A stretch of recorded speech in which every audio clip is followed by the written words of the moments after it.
Sabe, quando a gente olha para a história da Bíblia, de ponta a ponta, tem uma ideia que não para de aparecer, uma mensagem central, sabe? E é justamente essa mensagem que a gente vai desembrulhar hoje, olhando para as alianças que Deus fez com a humanidade. Bora lá? Olha só que incrível. Esse versículo lá de Josué, ele praticamente resume toda a nossa conversa de hoje. É uma declaração muito forte, né? Uma verdade que a gente vai ver ecoando em toda a Escritura. Deus é fiel. As promessas dele simplesmente não falham. É daqui que a gente parte. Então, vamos começar a entender como esse padrão foi estabelecido. Um padrão que coloca a fidelidade de Deus de um lado e a nossa inconstância, a inconstância humana, do outro. E para isso, a gente precisa voltar lá no comecinho de tudo. Tudo começa ali no Jardim do Éden. É a primeira aliança de todas. Deus tinha um plano original, sabe? Uma parceria cheia de bênçãos para toda a humanidade. E as promessas eram, nossa, incríveis. Imagina só, ter muitos descendentes, ter domínio sobre a terra, prosperar, mas não de qualquer jeito, e sim como parceiros de Deus no governo da criação. A ideia era que a vida florescesse em total harmonia. Pois é, mas a gente sabe o que aconteceu, né? O plano era perfeito, mas ele foi interrompido. A desobediência, ela criou uma rachadura, uma fratura nesse relacionamento com Deus. E claro, essa quebra acabou afetando todas aquelas bênçãos que tinham sido prometidas. Mas aqui está o ponto mais importante de todos. Mesmo com a falha humana, o plano de Deus não foi por água abaixo. Não mesmo. Naquele exato momento, ele já apresenta uma promessa de esperança. Uma promessa de que um dia, uma semente viria para consertar tudo o que foi perdido. A fidelidade de Deus já entra em cena ali, logo de cara. Ok, agora a gente avança um pouco no tempo. E a história nos leva para a próxima grande aliança. O pecado tinha se espalhado de um jeito que Deus, de certa forma, reinicia o plano.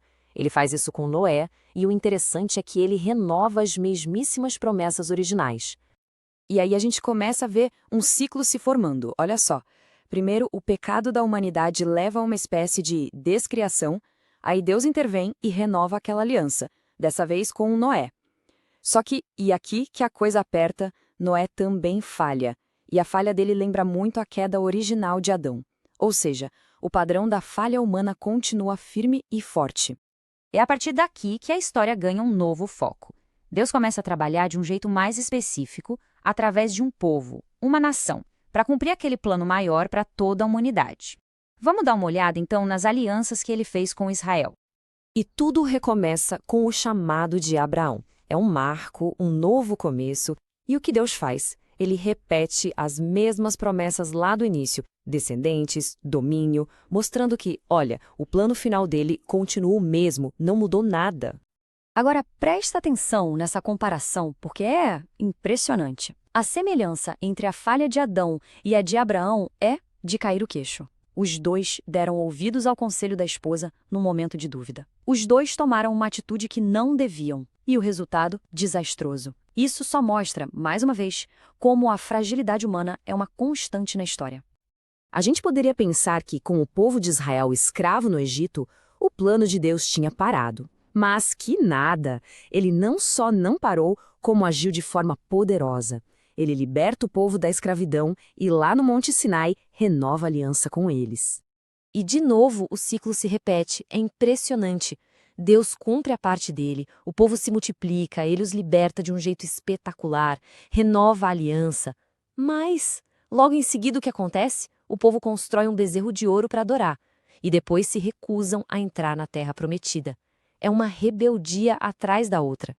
E chegamos ao coração da nossa conversa. É isso, não importa quantas vezes o povo falhou, não importa o tamanho do erro, a fidelidade de Deus nunca, jamais vacilou. Ele seguia em frente com o plano, se adaptando às novas bagunças, por assim dizer, mas nunca abandonando o projeto. Bom, a história não para. Agora a gente entra na era dos reis. E, como era de se esperar, aquele mesmo padrão, fidelidade de Deus de um lado, infidelidade humana do outro, continuou. E o pior, continuou até mesmo com os líderes que o próprio Deus escolheu. É uma sucessão de problemas, um atrás do outro. Primeiro, no tempo dos juízes. Era uma bagunça. Aí o povo pede um rei, escolhem Saul e ele falha. Então Deus escolhe Davi, faz uma aliança com ele, Mas até Davi e seus descendentes também falham. E o resultado de tudo isso? O reino se divide e o povo acaba indo para o exílio. Ok, mas depois de toda essa história, a pergunta que fica é: e daí? O que tudo isso tem a ver com a nossa vida hoje? Como é que essa fidelidade de Deus lá de trás se conecta com o nosso dia a dia? Essa é a grande questão, não é? Porque vamos combinar, é fácil falar da fidelidade de Deus quando o sol está brilhando e tudo vai bem. Mas e quando o mundo parece estar desabando? E no meio do caos, da perda, da dor, como a gente enxerga essa fidelidade? Uma boa pista para essa resposta está na vida de um profeta chamado Jeremias. Pensa num cenário de ruína total. Foi isso que ele viveu. Jeremias viu a terra dele ser invadida, o rei ser levado embora, o templo, o centro de tudo, ser destruído. Ele não estava num piquenique no parque quando falou da fidelidade de Deus.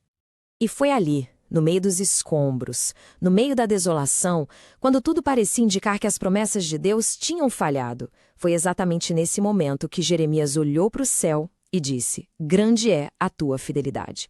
Que coisa! Ele não viu a fidelidade de Deus apesar da crise. Ele a enxergou no meio da crise. Então a gente chega à conclusão: a fidelidade de Deus não é só uma coisa que ele faz de vez em quando, é parte de quem ele é, faz parte do caráter dele. Essa fidelidade está enraizada num tipo de amor leal, que em hebraico se chama hesed. Esse amor teimoso, sabe? Que fez com que as promessas dele atravessassem séculos de falhas humanas.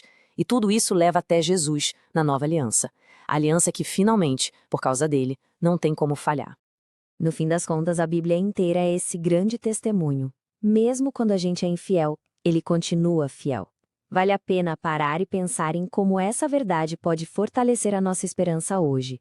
Se esta mensagem fez sentido e ajudou de alguma forma, curta e compartilhe. Assim, mais pessoas podem ser alcançadas e encorajadas por ela.